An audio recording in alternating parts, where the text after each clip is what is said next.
Na alegria do Espírito Santo, nós saudamos a você que nos acompanha no programa Razões da Fé, deste domingo, dia 21 de julho de 2024, aqui pela Rádio Miriam Caravaggio, 95.7 FM, neste primeiro horário, das 7 às 8 da manhã, ou na reprise das 10 às 11 da noite, no Spotify da Rádio Miriam Caravaggio, sempre aos domingos a partir das 9 horas da manhã, ou no YouTube e Facebook da Diocese de Caxias do Sul, aos domingos às 8h30 da noite, além da TV Serra, canal 526 da NET, sempre nas terças-feiras. Nós te convidamos a se inscrever no canal da Diocese de Caxias do Sul, no YouTube, basta procurar por Diocese de Caxias, se inscrever e ativar o sininho para receber as notificações, os vídeos e o próprio Razões da Fé que nós publicamos todas as semanas. Nós estamos no segundo programa da série sobre as conferências episcopais da América Latina e do Caribe, das conferências gerais dos bispos da América Latina e do Caribe, acontecidas desde a década de 50 até o ano de 2007. E nós, nesse segundo programa, vamos falar diretamente sobre a Conferência de Puebla. Então, o nosso tema: de Medellín a Puebla, o que é ser igreja, povo de Deus? Nossos convidados, o padre Leonardo Luciano Dalosto, que é padre da Diocese de Caxias do Sul, com formação em filosofia pela Universidade de Caxias do Sul, teologia pela Pontifícia Universidade Católica do Rio Grande do Sul, mestre em teologia pela mesma instituição, doutorando em teologia pela Pontifícia Universidade Gregoriana de Roma e atualmente é vigário paroquial na paróquia Santa Rita de Cássia, em Caxias do Sul. Olá, Padre Leonardo, obrigado pela tua presença em mais este programa. Olá, Felipe, olá aqueles que nos acompanham também através da Rádio Miriam Caravaggio. E temos o Gabriel Guilherme Frigo, que é leigo catequista, com formação em filosofia pela Universidade de Caxias do Sul, mestre e atualmente doutorando em filosofia pela mesma instituição. Olá, Gabriel, obrigado pela tua presença. Olá, Felipe, Padre Leonardo e também a todos aqueles que nos acompanham neste programa. Padre Leonardo, qual foi o contexto histórico e social da América Latina no momento, em que se viveu a Conferência de Puebla, lá em 1979? Como foi o caminho de Medellín para Puebla? Ok. Nós falávamos no último programa que o Concílio Vaticano II ele é traduzido para a América Latina por Medellín. E para os bispos fazerem isso, o primeiro passo que eles dão é exatamente fazer de Medellín uma tomada de consciência do contexto da igreja na América Latina. Ou seja, como é que eu vou traduzir aquilo que o concílio pede para a renovação eclesial? A partir exatamente de um contexto específico nosso latino-americano. Então, os bispos em Medellín se dão por conta, por assim dizer, do contexto onde estão, e entendem esse contexto latino-americano a partir de algo que aparece muito nas conclusões de Medellín, que é a ideia de opressão. Ou seja, há um continente onde as pessoas, de fato, estão marcadas pela opressão, pela injustiça social, pela desigualdade, enfim. Nós aqui estamos, então, nesse percurso de Medellín a Puebla, no centro de um continente agora marcado quase que predominantemente por ditaduras militares. Pensemos, por exemplo, que Medellín é celebrado ali em setembro, se não me engano, de 68. Em dezembro, no Brasil, nós temos o AI-5. O AI-5 é aquele ato institucional 5 que enrijece mais ainda a nossa ditadura militar iniciada em 64. Toda a América Latina está marcada por esses regimes ditatoriais, onde a ideia de liberdade e liberdade de expressão é uma ideia condenada, e a própria palavra libertação como tal é um problema. Alguns teólogos comentaram na época, o próprio Leonardo Boff aqui no Brasil disse, olha, quando eu escrevi o Jesus Libertador, só porque no título havia a expressão libertação, eu tive que me esconder por dias. Então a ideia de liberdade era uma ideia condenada. O contexto social em que nós estamos é o contexto de ditaduras militares. Portanto, as ideias de liberdade que provém de Medellín até Puebla são ideias consideradas subversivas. Pensemos que todas as ditaduras aqui na América Latina, elas têm como pano de fundo a perseguição a um bicho-papão, que é o comunismo, né? Que ainda hoje, a cada pouco, volta essa ideia de um comunismo. Ninguém sabe onde está, nem o que é, mas volta como bicho-papão, né? A perseguição de um presunto comunismo. No site do Vatican News, dias atrás, eu estava olhando uma notícia da nossa Diocese de Caxias do Sul, aí vou olhar nos comentários, Deus livre o Brasil do comunismo, né? Isso. Volta e vira e mexe tem esse negócio de comunismo, que as pessoas nem sabem do que estão falando, mas estão falando, né? É um bicho-papão. Na verdade, é um espantalho que a cada pouco os grupos extremistas tiram do porão para assustar gente desavisada. Mas isso serviu como pretexto para a implantação de ditaduras militares que, no nosso caso, por exemplo, permaneceu no país por 21 anos. Então não é pouco tempo de ditadura e de perseguição. Este é o contexto que nós temos, né?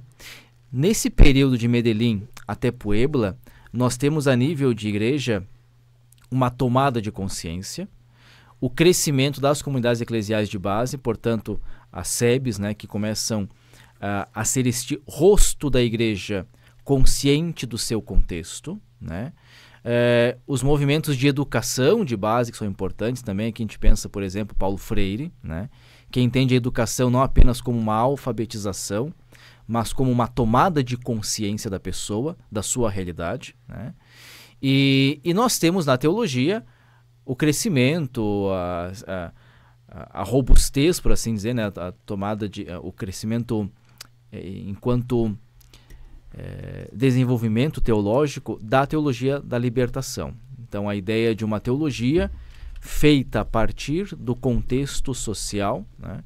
E sempre indutiva, sempre feita, pensada a partir da realidade.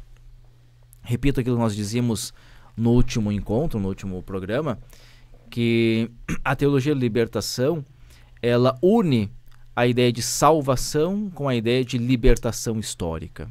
Por quê?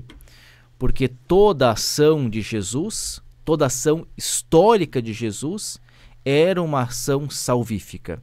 Jesus quando curava, Jesus quando perdoava, Jesus quando realizava um milagre ou um sinal, esta ação que é histórica, ela também é comunicadora de salvação.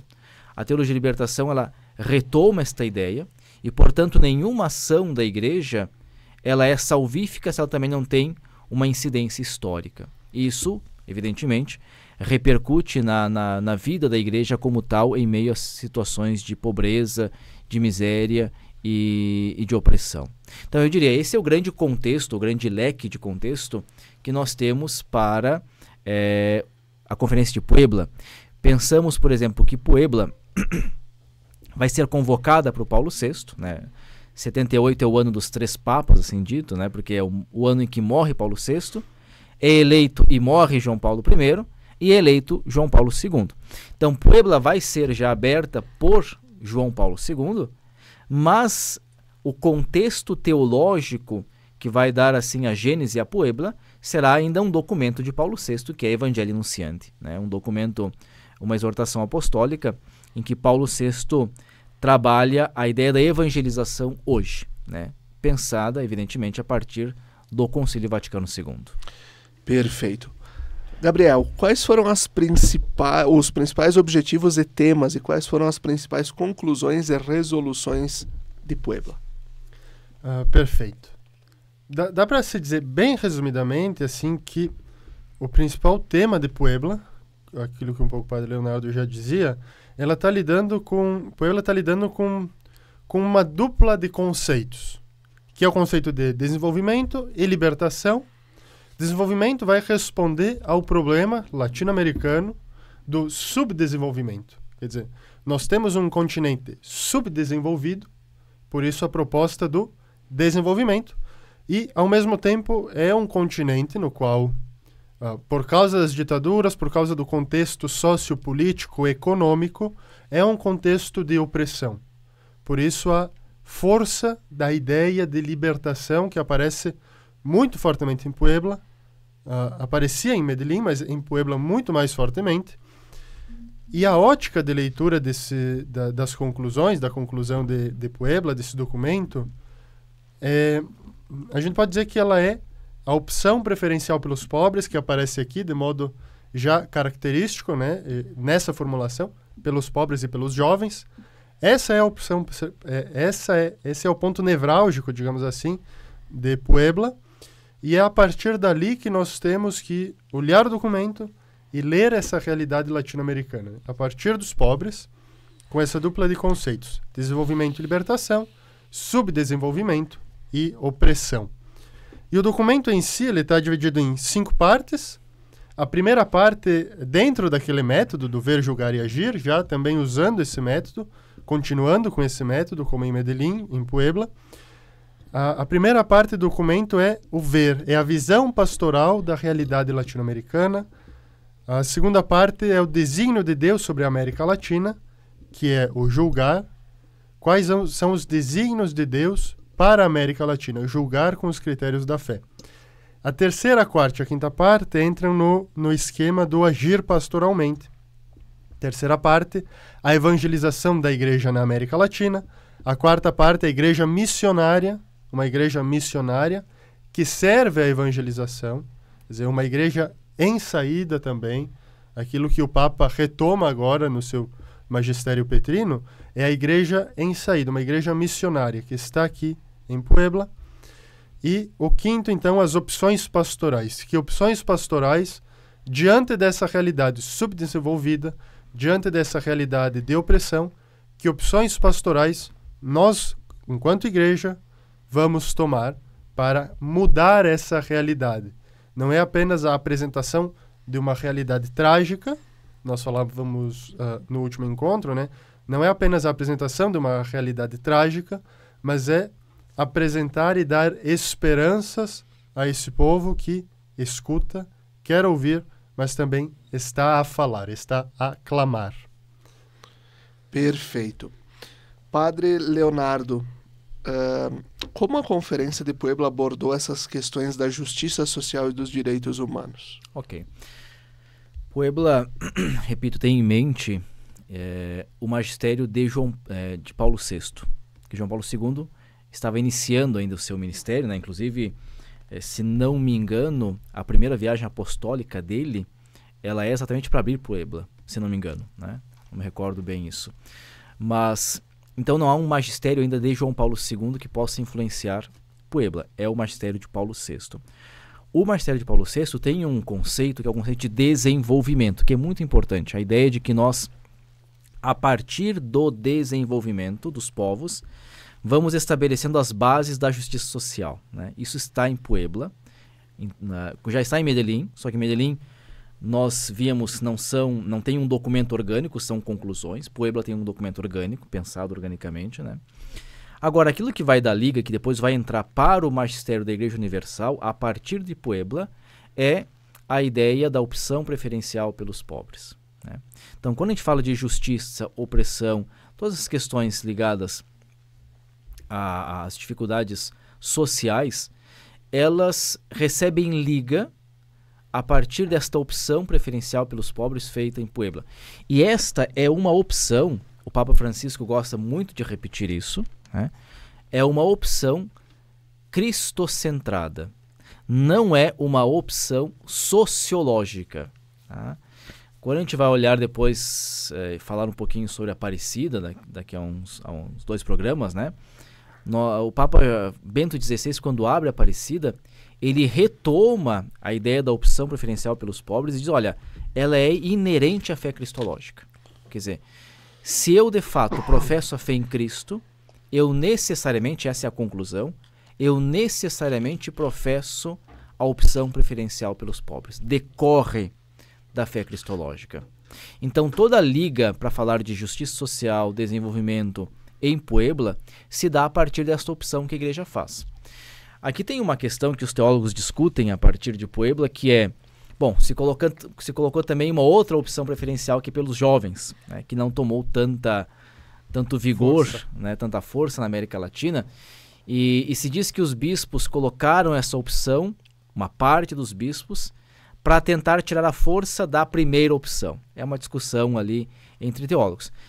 A gente tem que entender uma coisa, quando nós falávamos, eu não recordo quanto tempo atrás, mas sobre os concílios, eu dizia que todo concílio é uma manifestação do Espírito, mas a partir também das nossas políticas humanas. Quer dizer, existem discussões humanas, políticas, lógicas políticas.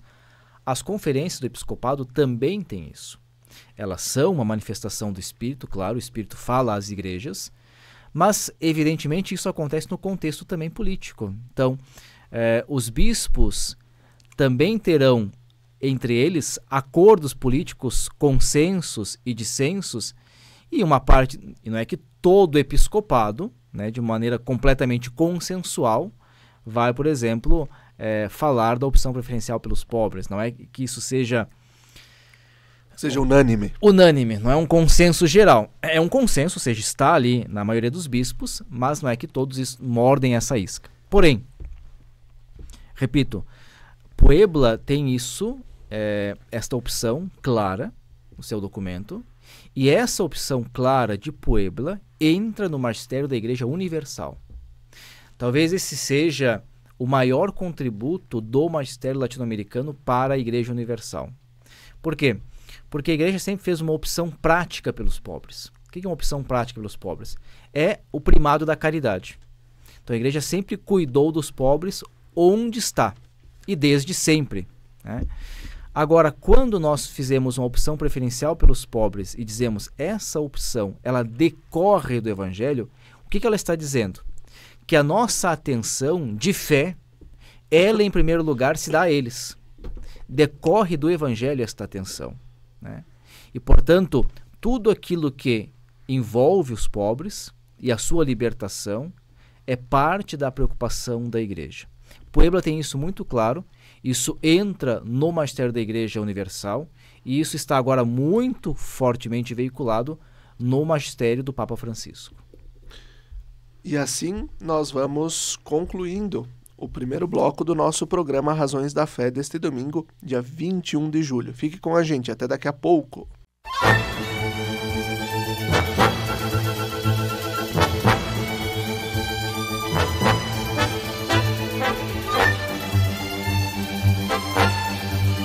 Estamos de volta com o segundo bloco do nosso programa Razões da Fé deste domingo 21 de julho de 2024, aqui pela Rádio Miriam Caravaggio 95.7 FM e também pelas redes sociais.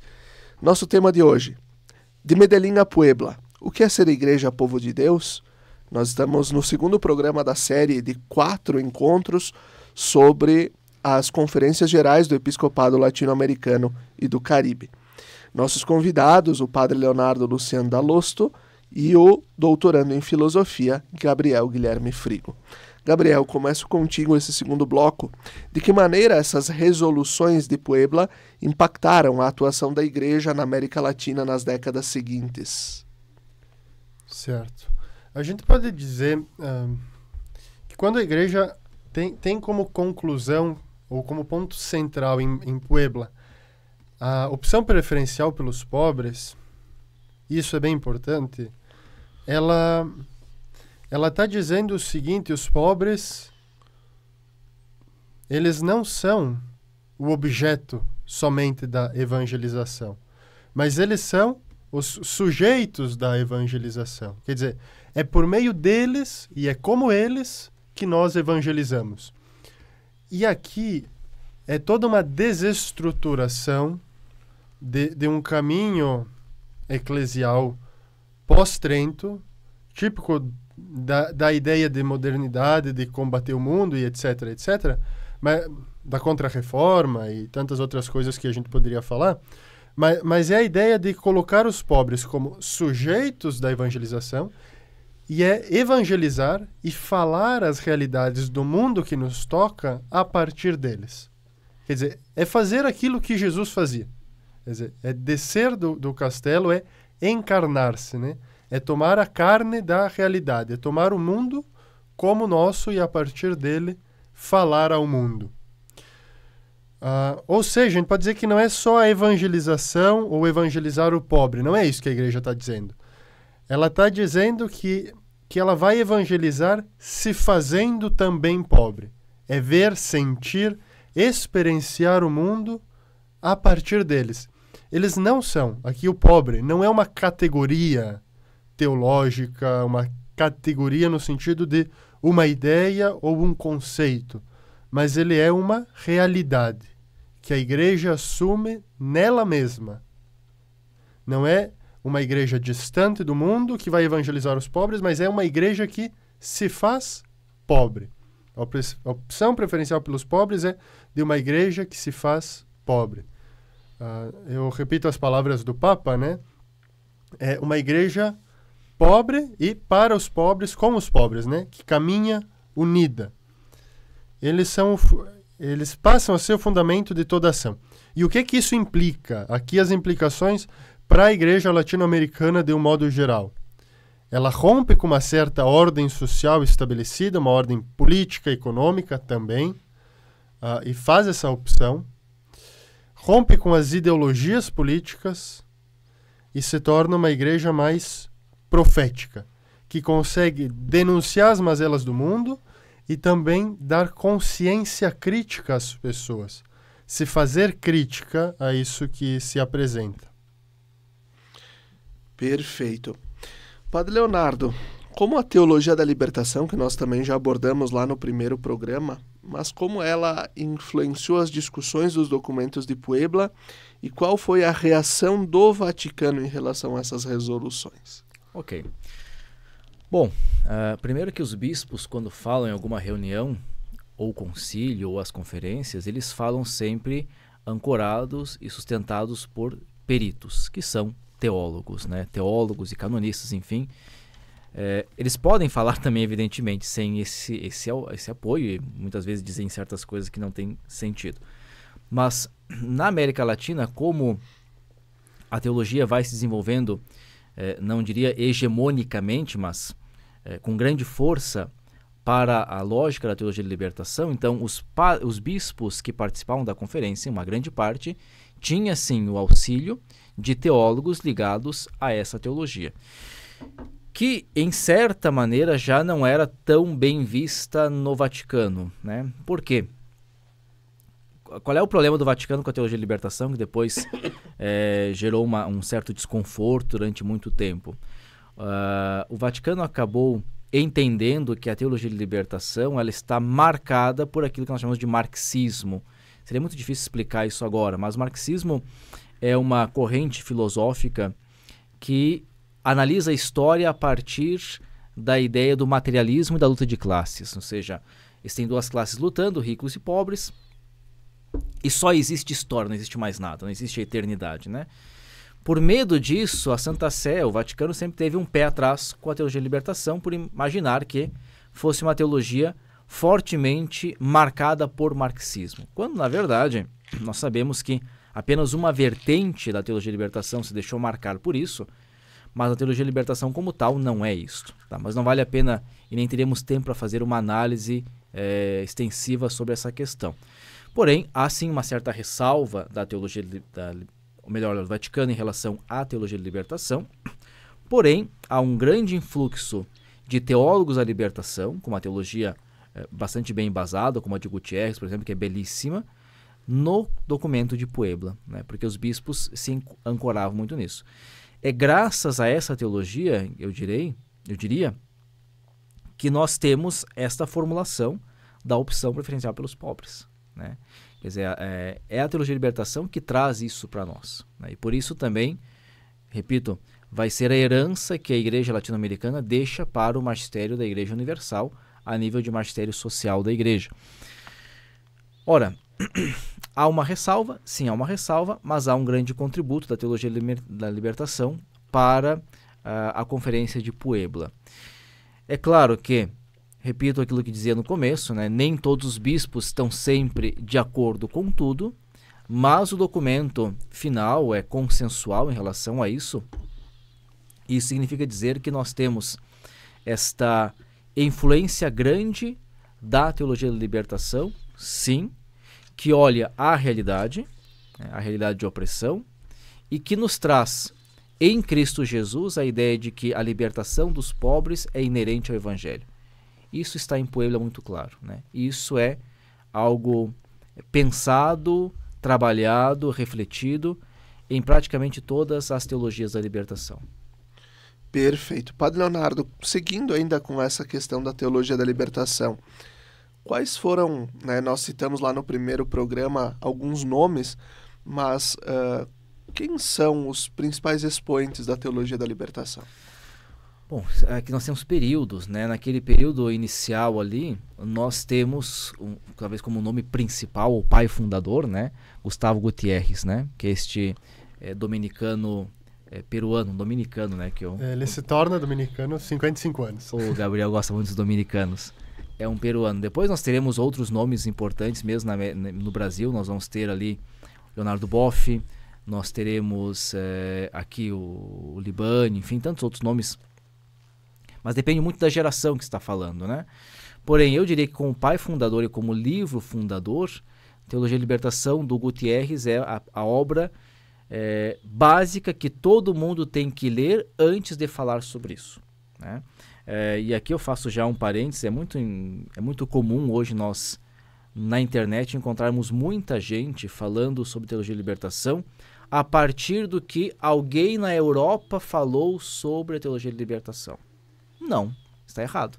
Quer dizer, se eu quero falar sobre isso, a primeira coisa que eu tenho que fazer é ler o texto fundador, né, que é o texto de Gustavo Gutiérrez, chamado Teologia e Libertação. Senão eu não tenho autoridade nenhuma para falar sobre isso, né? Perfeito. Gabriel,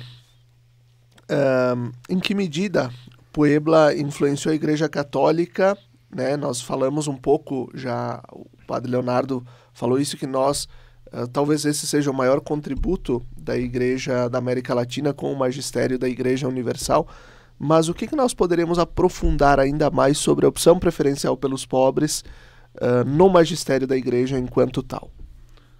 Perfeito. É muito interessante que Puebla inicia as discussões tendo um tripé doutrinal bem claro, né, proposto pelo Vaticano para as discussões, que é a verdade sobre Cristo, a verdade sobre a Igreja e sobre o homem. Dimensão cristológica, eclesiológica e antropológica. Mas quando nós olhamos exatamente para a opção preferencial pelos pobres, parece que ela consegue responder a esse tripé. Porque a opção preferencial pelos pobres, ela é profundamente cristológica, é a opção que Cristo mesmo faz pela humanidade, e aqui é a encarnação, né, quando ele se faz como nós. É a opção da Igreja que não opta, como eu dizia antes, né, não opta pelos pobres como uma realidade distante que tem que ser evangelizada, mas como ela própria. E não só como um objeto. Isso, não como um objeto, mas como um sujeito, né? Não é uma realidade distante, mas é ela própria que se faz pobre e quer se fazer pobre. Então, a dimensão eclesiológica. E a dimensão antropológica, aqui também poderia ser acrescentada até sociológica, da pobreza do mundo, da pobreza material, inclusive. E essa contribuição de Puebla, e de Medellín, de Puebla, ela agora, no magistério do Papa Francisco, ela fica muito mais evidente e ela se expande para a Igreja Universal, como uma forma de ser igreja, né? Essa eu destaco, né?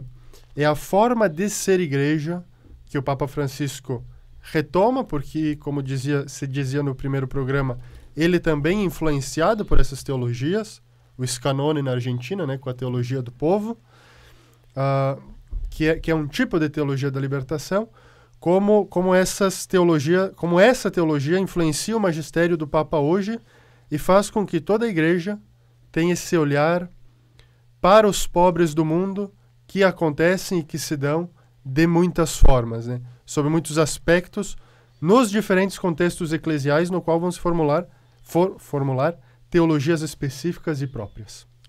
Perfeito. Acho que aqui também, né, a gente, de novo, como tu citaste, né, o Papa Francisco, nesse processo de beber das fontes também, justamente dessa teologia latino-americana e desse olhar para a América Latina. Se nós fôssemos olhar, né, a partir desse caminho que nós fizemos, Rio de Janeiro, Medellín, Puebla, naquele contexto de ditaduras e tudo mais, mas olhando também para o século XXI, o que fica, Padre Leonardo, daquelas 3 primeiras conferências? Ok. As 3 primeiras conferências... Bom, do Rio de Janeiro fica muito pouco nesse sentido, né? Fica o CELAM mais como organismo e apenas a nível de história fica essa preocupação da igreja ad intra, consigo mesma, né? Medellín e Puebla, que depois eu acho que vão ter um respaldo muito maior em Aparecida que em Santo Domingo, Medellín e Puebla, são não apenas uma herança, né? Mas são o começo de um caminho de uma igreja que toma consciência de si mesma, mas que quer ser sacramental. Ou seja, quando a gente fala de uma igreja sacramental, a gente fala de uma igreja que comunica a graça de Deus na realidade, né? Por que isso é importante nós entendermos? Nós não existimos como comunidade de fé para nos salvarmos. Nós nos salvamos enquanto comunicamos a graça. Isso é a igreja sacramental. Quer dizer, uma igreja que existe para o mundo, para comunicar ao mundo a salvação que vem de Jesus. Isso a igreja vai tomando consciência, né? E ela toma consciência disso no contexto latino-americano, de opressão, que nós já falamos, de ditaduras que falamos, de injustiça social, de desigualdade, né? E, portanto, aqui nós unimos, e isso é digamos assim, um contributo da teologia da libertação às conferências episcopais, nós unimos aqui 2 conceitos que são os conceitos de salvação e de libertação, né? Nós não reduzimos um conceito ao outro. O que nós queremos dizer quando nós unimos 2 conceitos? Que não existe uma salvação da alma, simplesmente, para fora desta realidade, mas que, à medida que nós estamos salvando a pessoa, nós também temos que, na mesma medida, a estarmos libertando. Ou seja, se eu quero, de fato, comunicar a salvação de Cristo a alguém, a um povo, a uma pessoa, eu preciso, é obrigatório, é inerente a isso, libertar as pessoas de condicionamentos históricos que as oprimem, né? Isso também...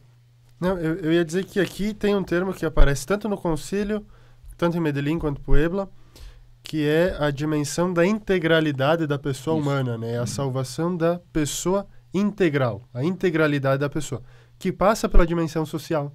E mesmo o próprio compêndio da doutrina social vai falar do desenvolvimento integral, né?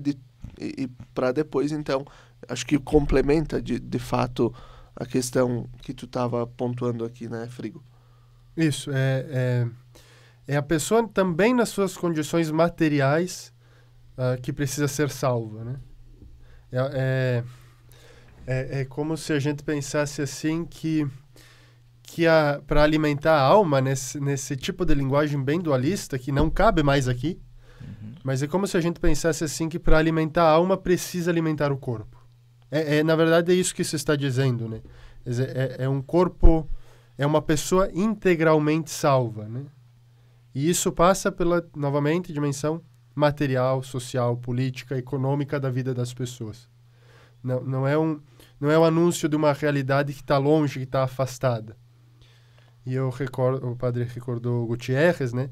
Gutiérrez vai se tirar o peso, vai dizer o primeiro teólogo da libertação é o Las Casas, né? Lá no século XVI. Quando ele percebe isso, quer dizer, que se não se salvar também materialmente aqueles que são evangelizados, de nada adianta evangelizar. Porque se não se tem essa liberdade plena da pessoa, a evangelização ela é morta, né? Porque Cristo quer a nossa liberdade. Ou, nesses termos, quer a nossa libertação integral. Sim, e acho que aí vem a questão do conceito, né? Como nós criamos ao longo dos séculos, nosso linguajar católico, cristão como tal, o falar de corpo e alma, né? Isso gerou um problema teológico sério, um problema prático pastoral sério, né? De que a igreja tem que cuidar de almas, né? Hoje nós usamos a expressão pessoa, né? Ou ser humano como tal. Por exemplo, nós não cuidamos de almas, nós cuidamos de pessoas, né? Quer dizer, a igreja não pastoreia almas, pastoreia pessoas, e essas pessoas têm estômago, essas pessoas têm um contexto social concreto, essas pessoas elas têm realidades de família, de estado, enfim, e essas pessoas são pastoreadas por nós. A essas pessoas se anuncia a boa nova de Cristo Jesus. Perfeito. E assim nós vamos concluindo o segundo bloco do nosso programa Razões da Fé deste domingo 21 de julho. Fique com a gente, até daqui a pouco.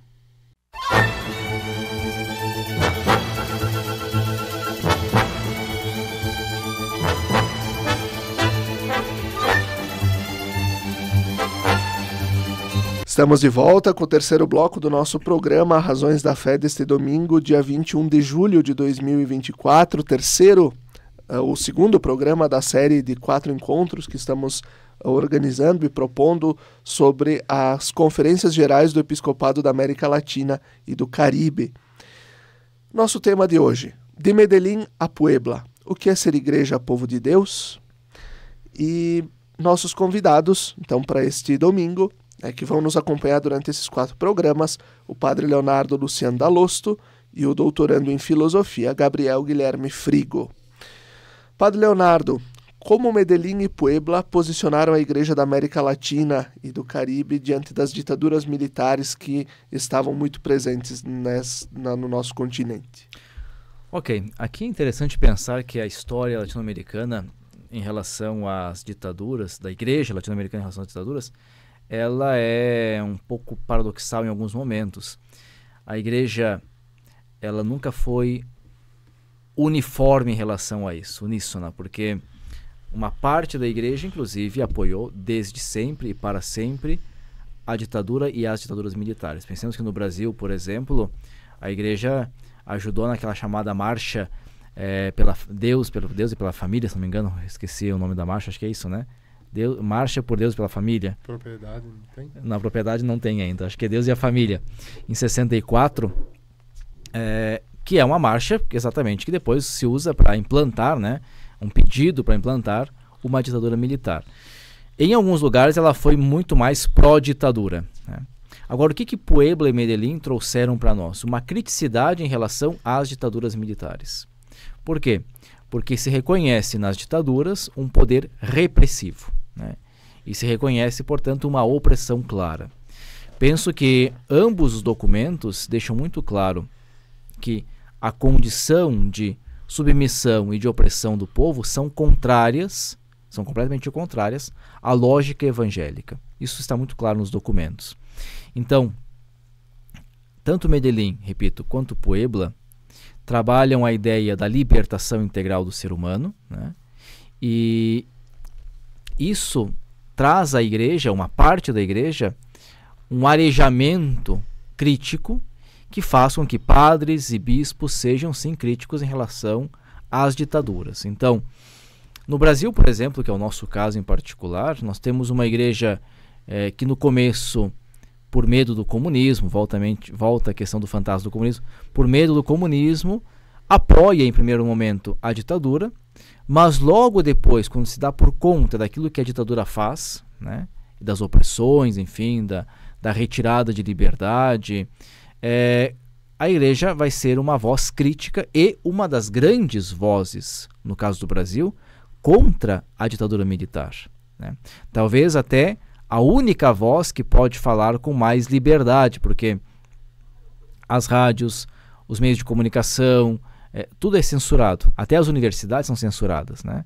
E a igreja, que vai, por conta disso, enfrentar perseguição também, será uma grande voz contra a ditadura. Então, tanto Medellín como Puebla, repito, trazem para nós elementos de criticidade em relação às ditaduras, né?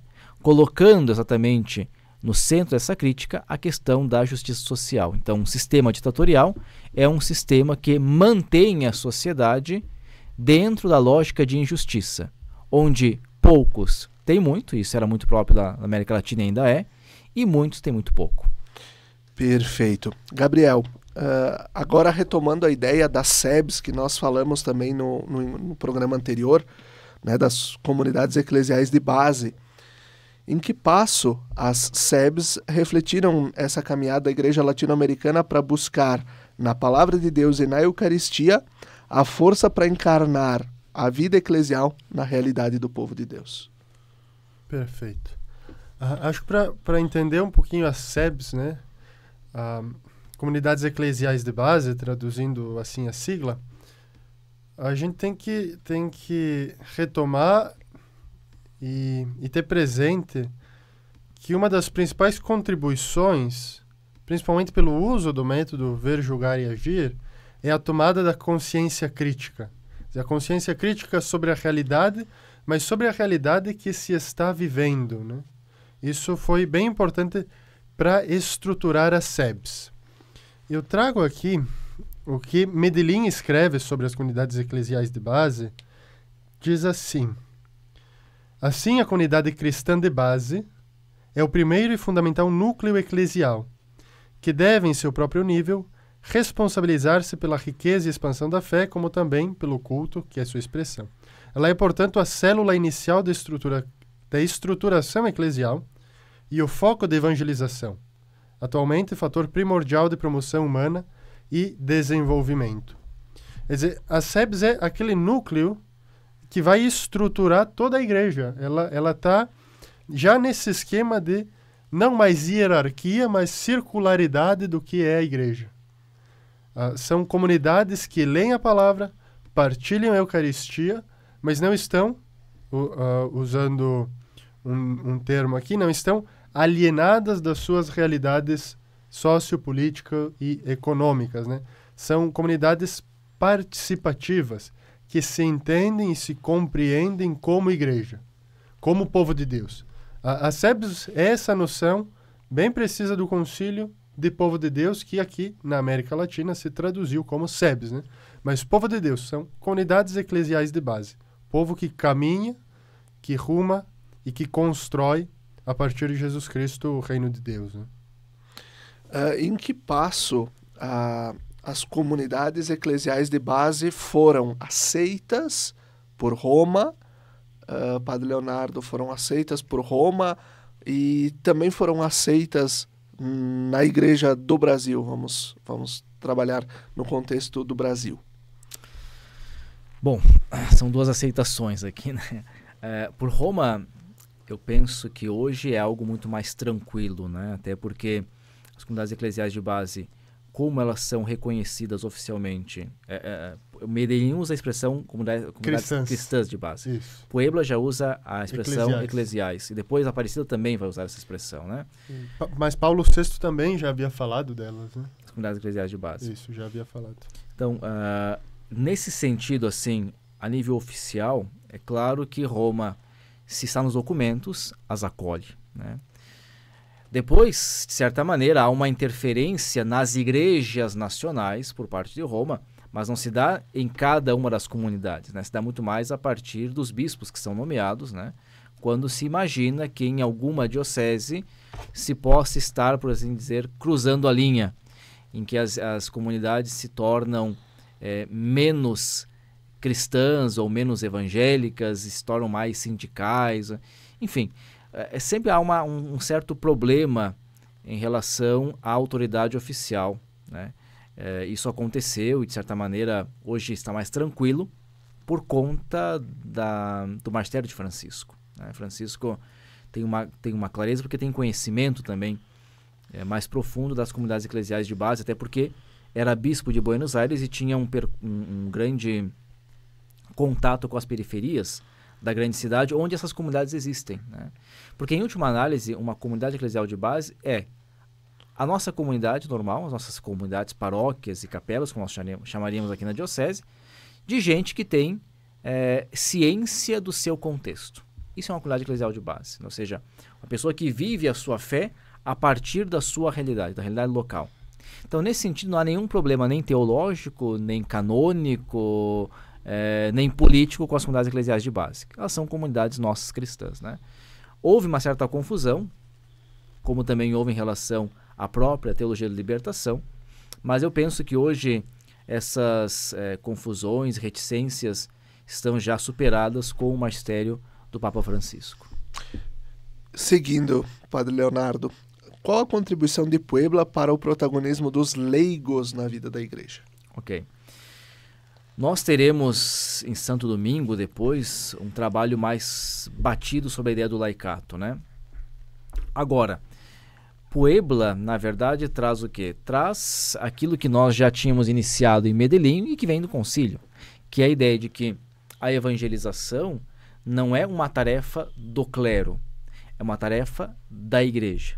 São duas noções distintas, né? Quer dizer, nós tínhamos no pré-concílio, é isso que Rio de Janeiro traz, né, quando fala da escassez do clero, essa noção de que a evangelização é uma tarefa do clero que tem que curar, né, cuidar da cura das almas. O concílio abre essa noção, a partir de que a evangelização é uma tarefa da igreja como tal, né, e Puebla tem esta clareza.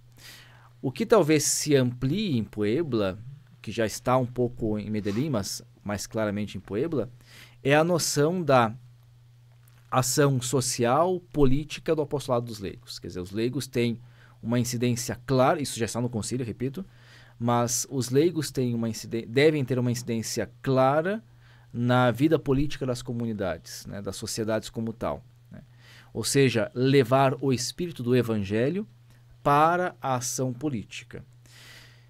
E aqui eu faço um parênteses, né? Levar o espírito do evangelho para a ação política não significa transformar religião em política, nem política em religião.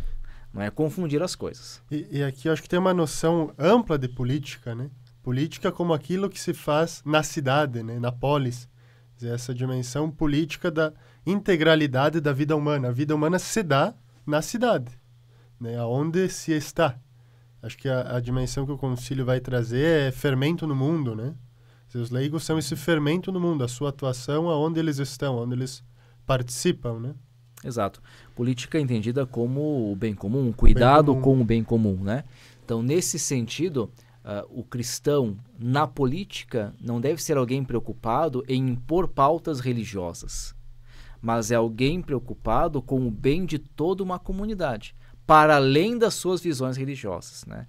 O que nós estamos vendo hoje, infelizmente, no Brasil é gente que entra para a política tentando impor pautas religiosas, né? Isso não tem nada a ver... Usando a sua comunidade religiosa. Ou usando a comunidade religiosa, enfim, né? No fundo, também é uma inversão da ideia de bem comum. Eu não entro na política para garantir, promover o bem comum, mas para garantir, promover o bem particular de um grupo, de uma pequena seita e etc., né? É a inversão daquilo que o concílio propõe nesse sentido. Exato. Não é o bem comum, mas o bem particular, individual. Exato.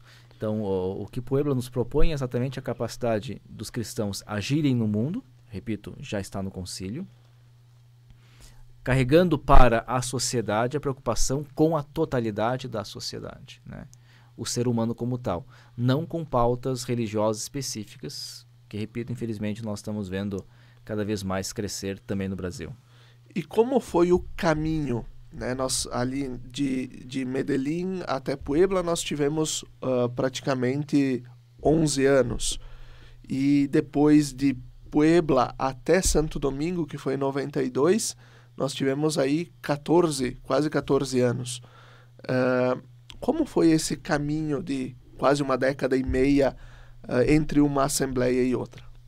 Bom, aqui tem uma pequena crise na igreja, especialmente em relação à preocupação de Roma com o desenvolvimento da teologia e também da ação pastoral latino-americana, né? Então, por exemplo, a intervenção direta de João Paulo II sobre a nomeação de alguns bispos. Nós pensemos, por exemplo, esta igreja de Puebla é uma igreja marcada por homens muito fortes, como Helder Câmara, como Cardeal Arnes, né? Pensemos, por exemplo, o grande mártir de Puebla, que é Oscar Romero, né? Santo Oscar Romero, arcebispo de San Salvador, em El Salvador. Nós temos uma preocupação da igreja de Roma em relação a esses homens, né? Porque se imagina que eles tenham cruzado um pouco a linha, mas é sempre, como eu recordo, um olhar de cima da realidade, e aí nós tivemos umas certas incompreensões. Tivemos uma interferência de Roma na própria teologia latino-americana, então 2 documentos sobre aquilo que seriam os erros da teologia da libertação, documentos que inclusive foram acolhidos e são acolhidos pela comunidade teológica latino-americana e a partir do qual nós também revisitamos o nosso modo de fazer teologia, procurando respeitar sempre aquilo que Roma também nos pontuava, porque aquilo que foi pontuado nos ajuda, né, a não cairmos em erros. Mas o que vai acontecer é que depois há uma interferência, nós iremos falar isso em outro momento, uma interferência de Roma na Conferência de Santo Domingo, de modo que o método vai ser mudado, né? E esta mudança metodológica em Santo Domingo, que não é mais o ver, o julgar e o agir, mas é outro método, vai acabar gerando um documento que terá pouquíssima incidência sobre a vida da igreja latino-americana. Sim, então é um caminho que se faz, é um caminho com alguns problemas, alguns percalços, alguns momentos de crise, mas que também, de certa forma, foi importante para a igreja na América Latina poder também purificar algumas coisas? Sim, de certa maneira, sim. Eu penso que faz parte do processo histórico da igreja, né? Encontros e desencontros. Não é que seja anormal. Depois nós teremos, e aí nós vamos ver que após Santo Domingo nós vamos ter Aparecida. E Aparecida retoma o método de Medellín e de Puebla. Significa dizer assim, nós tivemos uma pausa ali, essa pausa civil não deu certo, né? Então agora nós retomamos o método. E o método gerou um belíssimo documento que ainda hoje para nós é, por assim dizer, um horizonte pastoral da igreja latino-americana até que aconteça uma sexta conferência, quando acontecer, né? E que tinha como redator o cardeal Bergoglio, né? E que tinha como redator o cardeal Bergoglio, né? O Papa Francisco vai depois nos dizer, e diz claramente, que o seu primeiro documento, a exortação Evangelii Gaudium, ela é a cópia de 2 documentos, né? A Evangelii Nunciandi de Paulo VI e o documento de Aparecida. E assim, né, nós vamos concluindo o segundo programa desta série de 4 encontros sobre as conferências episcopais, as conferências gerais do Episcopado da América Latina e do Caribe. No próximo programa nós vamos abordar diretamente a 4ª conferência, que é a de Santo Domingo, e aí o último programa da série vai falar diretamente sobre a Conferência de Aparecida. Nós agradecemos Padre Leonardo, Gabriel, por poderem estar aqui nesses 4 programas, nos ajudando também a refletir este caminho. E a você que nos acompanha e não viu o primeiro programa, volte lá no YouTube da Diocese, procure lá na playlist do Razões da Fé. O primeiro programa nós abordamos diretamente a Conferência de Medellín, a Conferência de Puebla, no próximo Santo Domingo, e o último, a Conferência de Aparecida. Até o próximo domingo. Fiquem bem.